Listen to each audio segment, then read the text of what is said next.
Parole.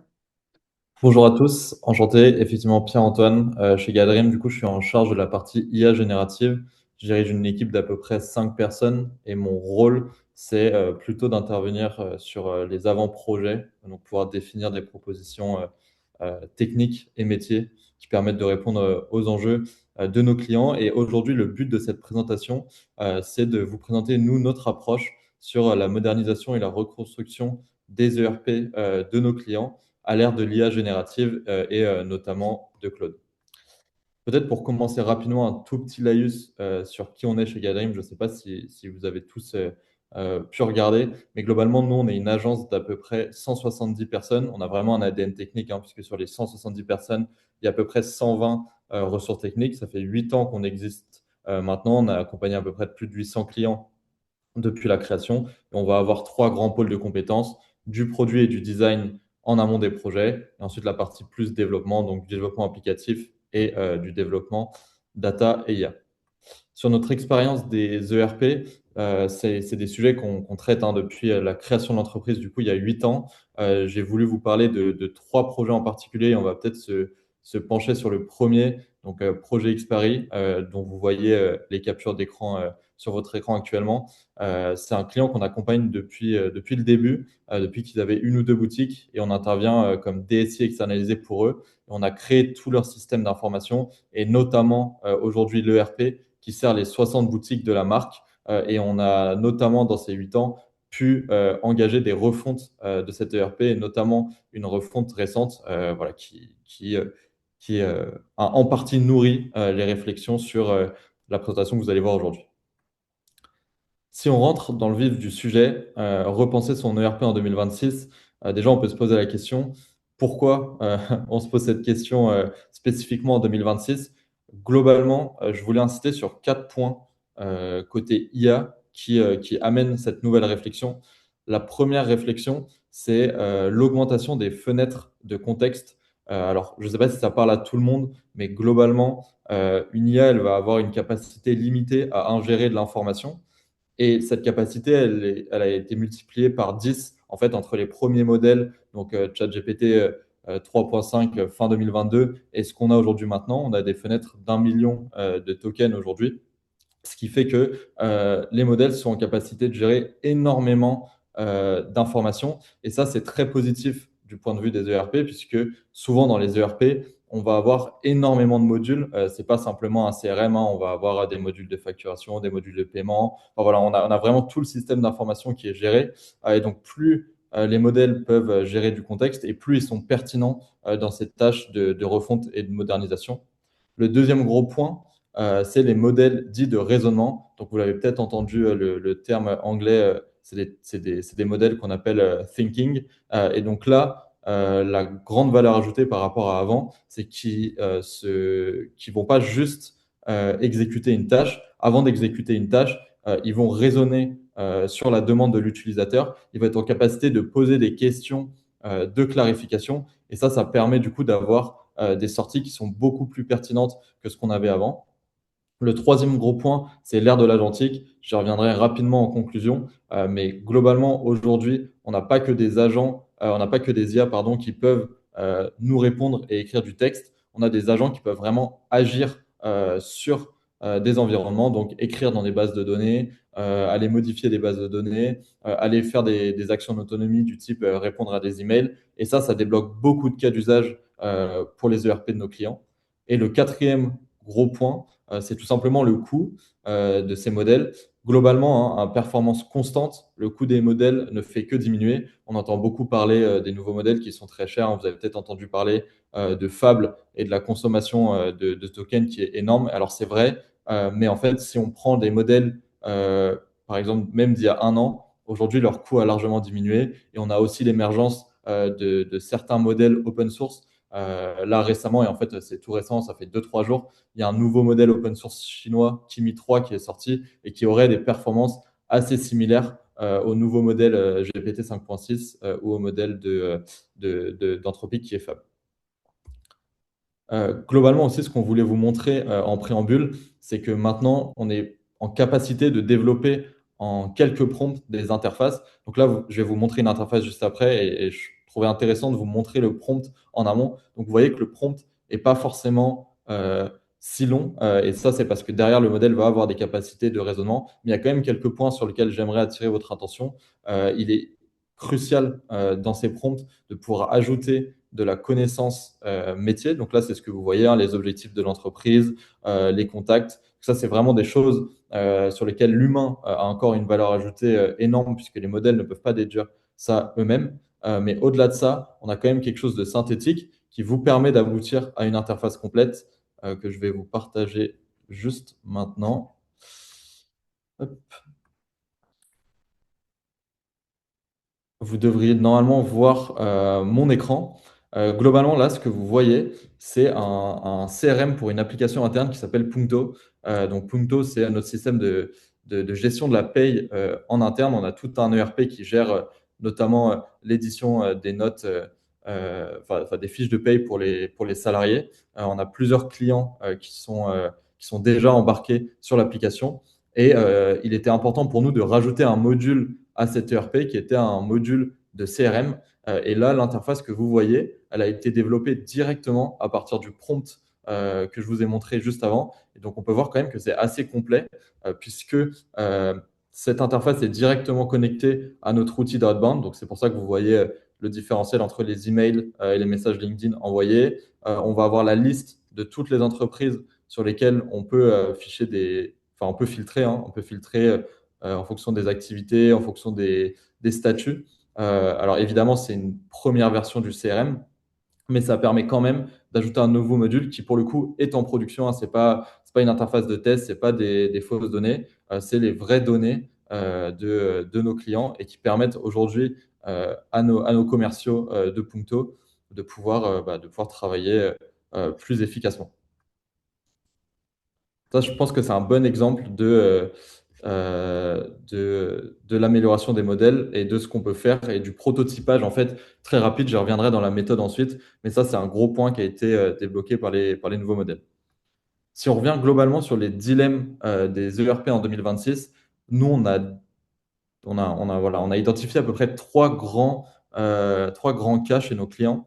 Le premier cas, c'est les clients qui vont avoir des ERP maison qui est vieillissant. Et donc, dans ce cas-là, on a trois grandes problématiques qui sont associées.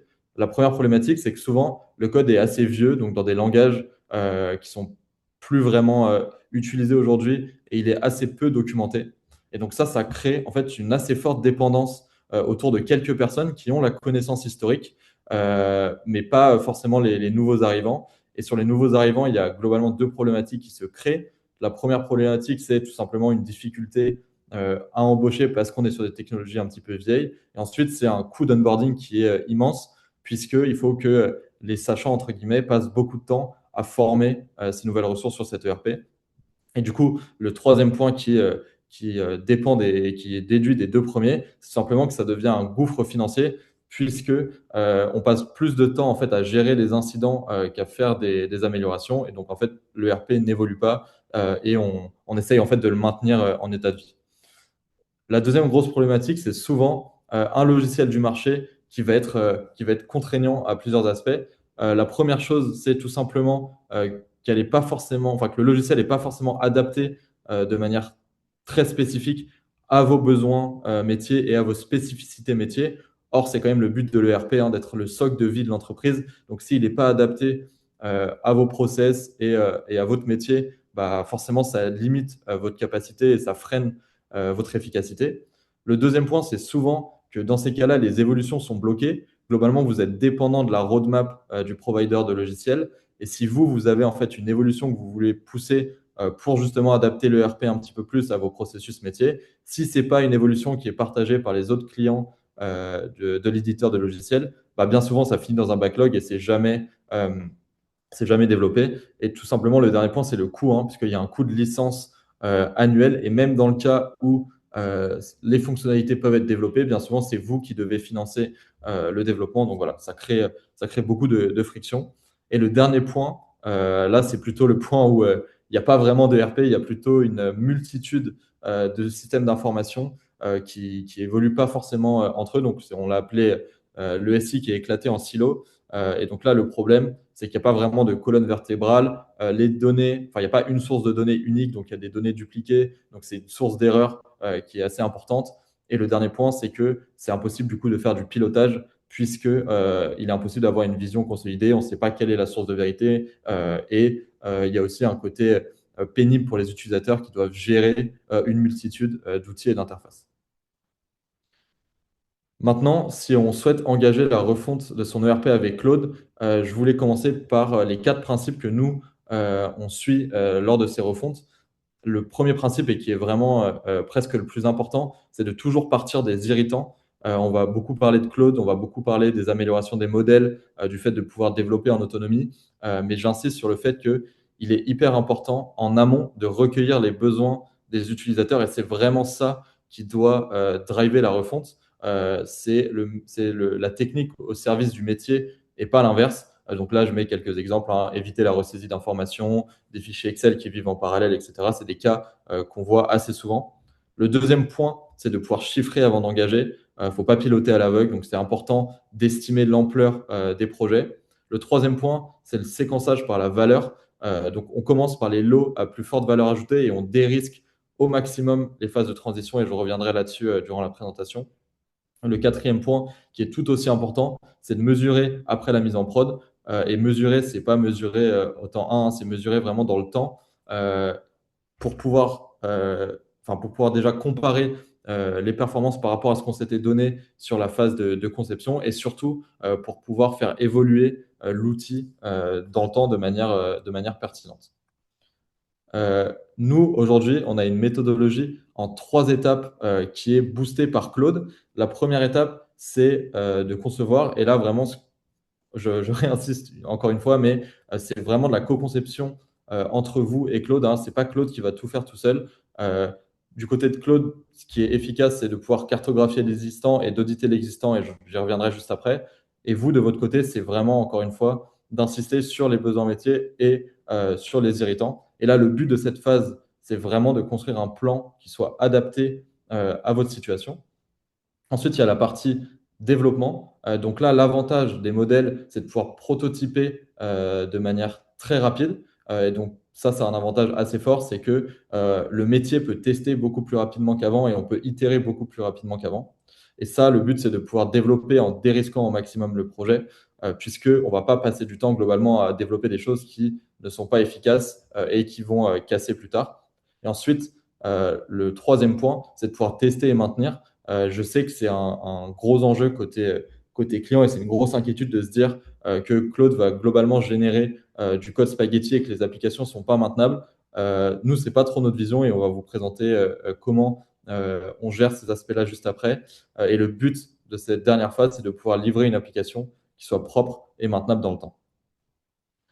Si on rentre dans la partie conception, j'aimerais d'abord insister sur un premier point qui est l'accès aux données. Ça, c'est vraiment un prérequis. Malheureusement, on voit certains de nos clients, et c'est souvent dans le cas où vous avez un logiciel du marché, certains de nos clients qui ne sont pas propriétaires de leurs données et qui ne peuvent pas en fait qui ne peuvent pas accéder à leurs données. Et ça, c'est une vraie problématique parce que globalement, on ne peut pas faire grand-chose dans ces cas-là. Après, évidemment, il y a plusieurs niveaux d'accès aux données, hein. Évidemment, si vous avez un ERP maison, a priori, vous avez accès à tout le code. Et donc là, évidemment, c'est le meilleur cas pour cette partie audit. Pour les logiciels du marché, vous pouvez avoir accès à des customisations, des interfaces, des états, et voilà, des choses un peu personnalisées que vous avez pu mettre en place.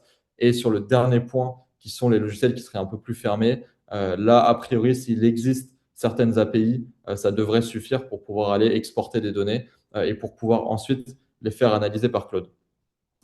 Globalement, ce que j'entends par analyser par Claude, c'est que vous allez utiliser des agents. Donc des agents, c'est des systèmes d'IA qui ont des capacités. Donc là, c'est typiquement de pouvoir aller auditer soit du code, soit des bases de données, soit des processus métiers. Et le but, c'est de pouvoir faire un inventaire de tout ça, de pouvoir potentiellement faire de la documentation si on est dans le cas d'un ERP maison qui est mal documenté. Et le but final, c'est de pouvoir faire un rapport avec une cartographie de l'existant, donc tout le système d'information, toute la dette aussi, les points d'amélioration et d'avoir une recommandation en fait sur l'évolutivité du modèle, enfin du système, pardon. Et ça répond à une problématique qui était assez forte avant, hein, chez les systèmes de RP. Il y a 10 ans, par exemple, quand un client venait nous voir pour nous demander s'il devait refondre ou pas son ERP, on était obligé de passer peut-être 10, 15, 20 jours hommes en fait, à aller auditer le système. Et on revient dans le même problème que je citais en introduction, hein, qui était l'onboarding est très long et il n'y a pas une connaissance métier qui est bien documentée et qui est partagée par tous les collaborateurs. Donc nous, on était aussi obligés, et vous êtes aussi obligés de vous plonger dedans, ce qui prend beaucoup de temps. Et avec ces modèles d'IA aujourd'hui, l'avantage, c'est que le code et les bases de données en tant que telles sont de la documentation et vous pouvez vous affranchir en fait de ces audits qui sont très coûteux puisqu'ils peuvent être faits en partie de manière automatique par des modèles d'IA. Évidemment, il faut leur donner des règles, il faut leur donner ce qu'on appelle des prompts pour qu'ils le fassent de manière efficace, mais ça vous permet de gagner énormément de temps sur cette partie audit. Ce qui reste encore une fois, hein, à votre point, c'est toute la connaissance métier.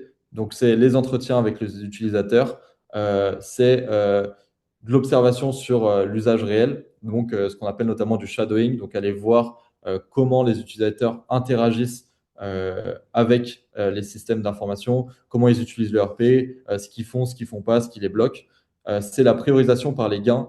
Évidemment, la LIA peut vous aider, mais in fine, c'est vous qui avez cette connaissance métier précise. Et enfin, Claude peut arriver en appui de tous ces éléments, puisque notamment, il peut faire des comptes rendus de réunion de manière automatique.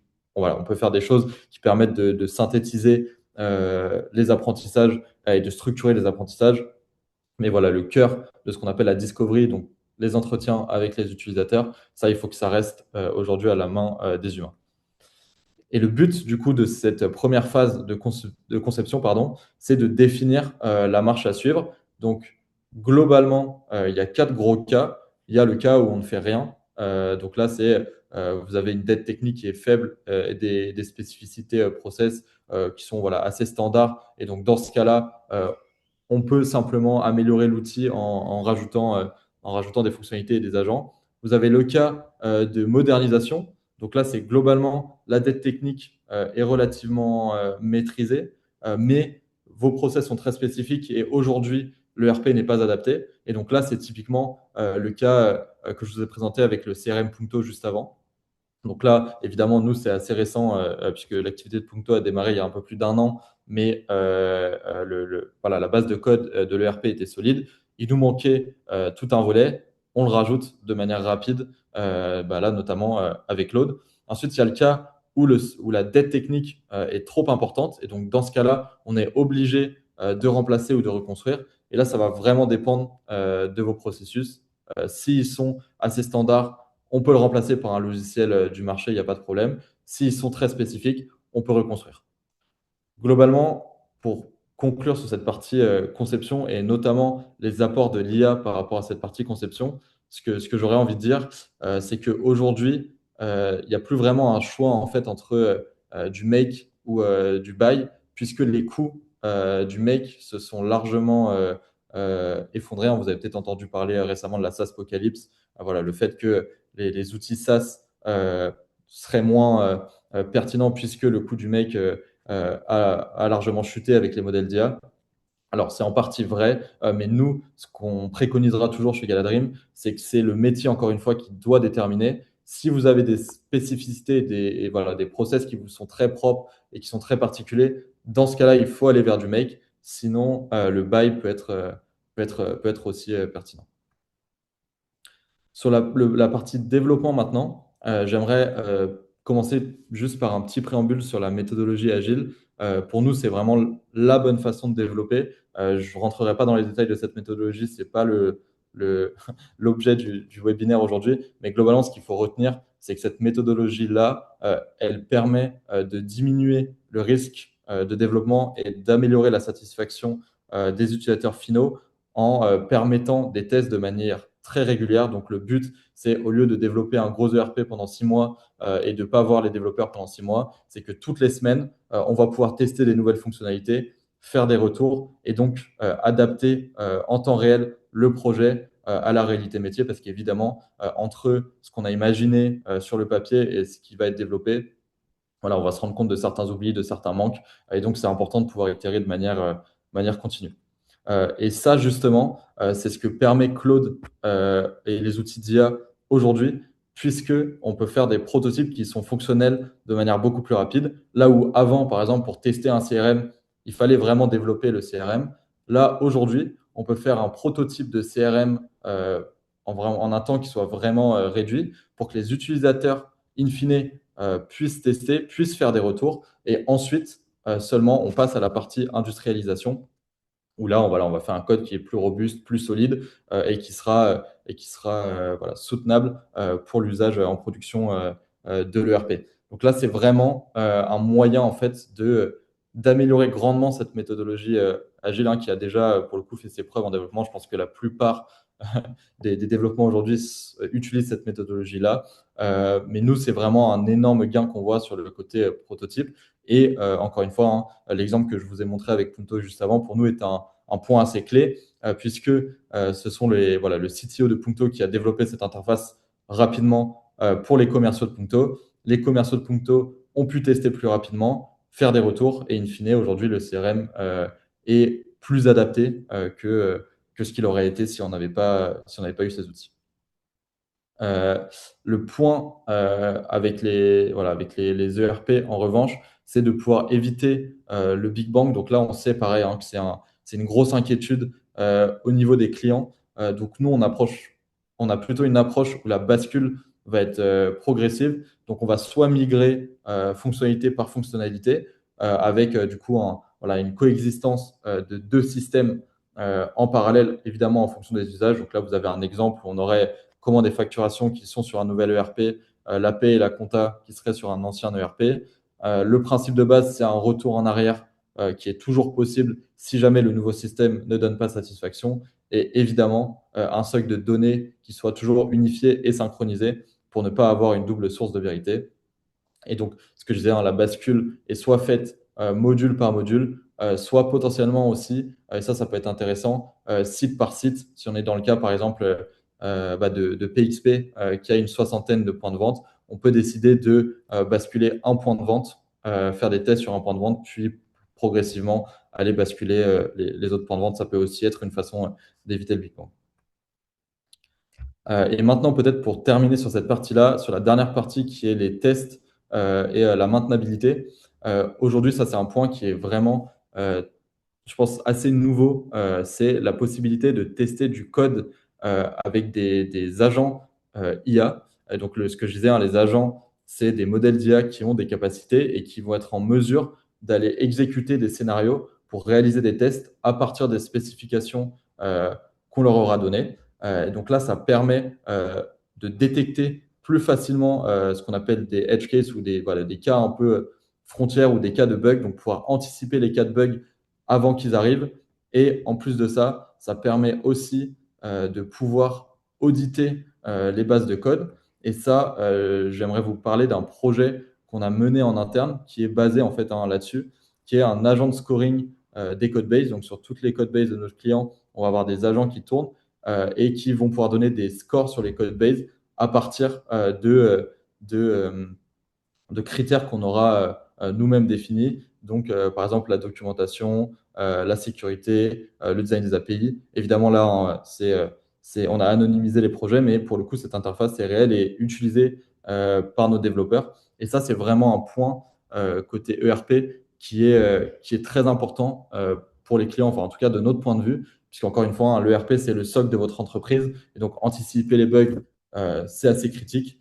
Et nous, on a vu voilà, une diminution des bugs depuis qu'on met en place des agents qui permettent d'aller auditer ces bases de code.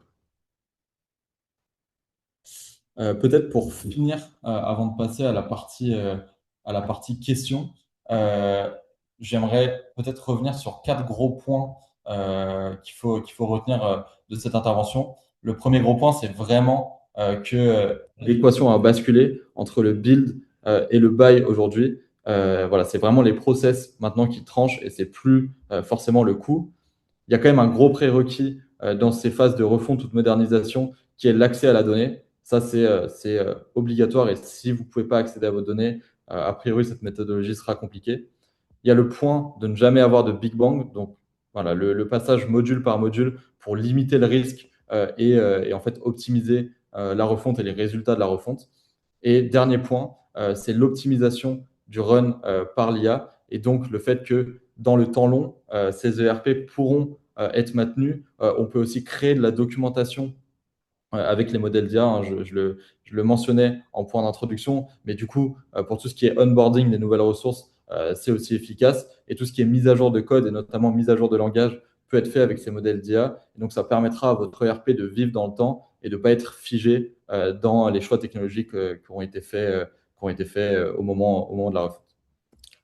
Et peut-être juste avant vos questions, j'aimerais ouvrir sur le monde agentique. On en a un petit peu parlé sur les agents de code, mais peut-être pour revenir simplement sur ce que c'est un agent. Un agent, c'est un modèle d'IA qui va avoir des capacités, donc lire un document, écrire dans un logiciel, chercher une information, qui va avoir des instructions, donc globalement un guide avec toutes les règles métiers et qui va pouvoir itérer lui-même sur sa boucle de travail. Donc concrètement, il va pouvoir voilà, être lancé sur une tâche, produire un résultat par rapport à la tâche et lui-même itérer sur son résultat à partir des règles métiers qui auront été données. Et je voulais vous parler d'un exemple de process agentique qu'on a créé chez l'un de nos clients et qui pourrait être utile potentiellement à certains d'entre vous ou même qui pourrait être intégré ou dans la logique intégrée à vos ERP plus tard. C'est le traitement automatique des emails entrants pour ce client-là. Ce client-là, globalement, va instruire des dossiers de sinistres en assurance. Il agit pour le compte de sociétés d'assurance. Et donc, globalement, ce qui se passe, c'est quand vous allez avoir un sinistre automobile, vous allez envoyer un email et c'est eux qui vont globalement traiter le dossier, donc s'assurer que les pièces sont bien conformes, instruire le cas, donc déterminer les clauses à appliquer, les actions à faire. Et on a tout un process agentique avec eux où en entrée, on va avoir l'email, on va extraire toutes les informations, on va aller récupérer dans la base de données du client la police d'assurance de la personne qui a envoyé l'email. On va aller vérifier les pièces justificatives, donc notamment les constats. S'il manque des pièces, on va aller relancer automatiquement par mail les personnes qui sont en charge du dossier côté assurance. Et donc, en fait, on a automatisé une partie du métier qui était fait à la main sur le RP avec des agents qui sont directement connectés. Et aujourd'hui, les opérateurs les personnes qui traitaient 100% les dossiers interviennent maintenant sur des dossiers à beaucoup plus forte valeur ajoutée, peuvent passer beaucoup plus de temps sur ces dossiers à forte valeur ajoutée et toutes les tâches répétitives des dossiers, on va dire un peu classiques, sont traitées en autonomie. Et ça, c'est vraiment permis par le fait qu'on a au préalable mené une refonte de l'outil du client avec une base de données qui aujourd'hui est propre et un système d'information qui est propre et qui nous permet d'interagir facilement avec l'outil. Voilà, merci beaucoup. Donc c'est la fin de la session. Enfin, on a encore un peu de temps là pour traiter vos questions et vos cas d'usage un peu plus spécifiques. Enfin, n'hésitez pas à poser des questions en fonction de vos cas directement dans le chat. Si vous voulez ensuite, après le webinaire, approfondir votre cas avec Pierre-Antoine, vous pouvez réserver un échange avec lui. Donc vous avez ses coordonnées sur l'écran. N'hésitez pas à le contacter soit par téléphone, soit par mail pour creuser un peu la question de l'ère agentique ou de la refonte de votre ERP. Donc là, si on prend, enfin, je vais récupérer les questions qui nous ont été posées dans le chat. On a notamment une question autour des API très complexes et peu documentées. Enfin, comment on fait pour faciliter l'interaction des agents IA de façon autonome avec son ERP quand on est face à une API assez complexe et peu documentée? Alors, merci Nathan pour la question. Sur ce point, la première chose, c'est que euh, au niveau de la documentation, quand elle est peu documentée, est-ce que ça veut dire que il manque potentiellement des cas d'usage dans l'API? Est-ce que c'est juste la manière d'interagir avec l'API qui est mal documentée? Enfin voilà, déjà ça c'est la première question à se poser.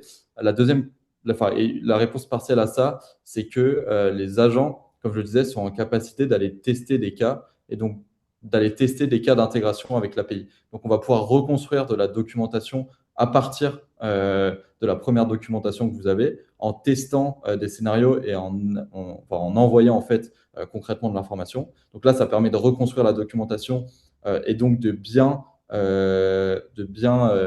scoper entre guillemets le champ des possibles avec cette API-là. Et ensuite, si cette API n'est pas suffisante, il y a le cas où on peut aller construire ce qu'on appelle des protocoles MCP. Et nous, on l'a créé en interne sur l'ERP interne de Galadream. Donc, un protocole MCP, c'est globalement tout un set d'API qui vont être connectés de manière enfin, logique en fait à un protocole pour que les IA puissent interagir avec ces API-là. Donc globalement, c'est cette méthodologie-là qu'on appliquerait sur le projet. On a une question de Laurine sur la protection et la confidentialité des données qu'on envoie au modèle LLM. Comment s'assurer que les flux sont sécurisés? Merci pour votre question, Laurine. Alors, il y a plusieurs niveaux en fait, de sécurité avec les modèles d'IA. Soit on va utiliser directement les providers de modèles d'IA, donc par exemple OpenAI pour les modèles de GPT ou Anthropic pour les modèles de Claude. On va directement utiliser leur API. Là, j'ai envie de dire que c'est le niveau un peu zéro de la sécurité, donc on ne vous recommandera pas de faire ça. Le niveau 1, c'est de l'utiliser par des providers cloud. Donc, je ne sais pas, par exemple, Laurine, si vous êtes sur Azure, sur AWS, mais tous ces providers cloud, en fait, proposent les services des modèles d'IA avec de la sécurité assez importante. Donc, déjà, le traitement des données qui restent en Union européenne, et ils garantissent que les données ne sont pas utilisées pour le réentraînement des modèles. Et là, on peut accéder aux modèles, on va dire, frontières, hein, donc ceux de OpenAI et d'Anthropic notamment. Il y a le service, par exemple, Azure Foundry sur Azure ou AWS Bedrock sur Amazon. Et ensuite, sinon, le troisième cas, c'est de pouvoir utiliser des modèles open source sur un tenant que vous allez ouvrir sur Azure ou sur AWS.